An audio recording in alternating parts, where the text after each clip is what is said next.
इन्नियां लड़ाइयां इंतहा हो गई है। मैं ना पिछले तो पिछले हफ्ते की गल है, एक तलाक का मामला होया। वो चार चफेरे घुम घुमा के जो तलाक हो जाए ना, वो आखिरकार साडे दरवाजे ते आउंदा है, साडे कोल ही ओहदा जेड़ा हल है। मैं उन्होंने पूछया भी किस मसलक नाल तल्लक है, दस्सिया उन्होंने। मैं क्या इंज करो, तुसी अपने मुफ्तियां दे कोल जाओ, उन्हां कोल मसला पुछो, सारी गल सुनाओ। मैं भी सुन ली 15-20 मिनट उन्हां दी गल। मैं उन्होंने आख्या असल मसला बनिया की है, तलाक क्यों दिती है, क्यों दिती है तलाक।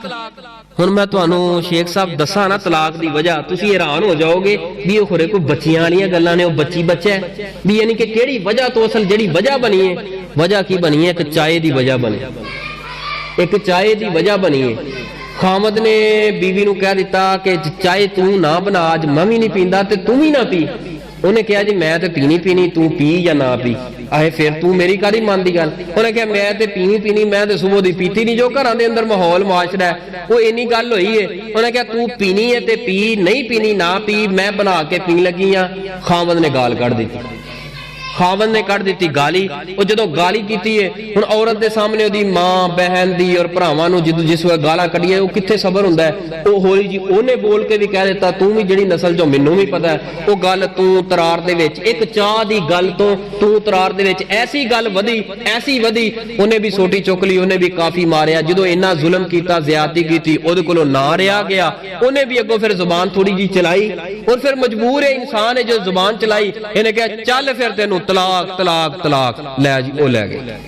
4 बच्चे, एक छोटी जी गल तो जिहदे अंदर है ही कुछ नहीं, गल दे अंदर छोटी जी गल तो इन्नी अदम बर्दाश्त सबर है ही नहीं, वो तलाक हो गई है। हुण आपस के अंदर हुण सुलह हो रही है, तो सुलह कराउणी है, तो हुण करिए तो की करिए। मैं किन्ने दिन हो गया है, 16 दिन हो गए ने। मैं कोई नहीं अजे बड़ा टाइम पिया, मुंडे नूं भी रोल लैण दे, उहनूं अकल आ जाए भी ये हुंदी की है बीवी, तू एवें एक निक्की जी गल तो आके इन्ना कुछ कर दिता है।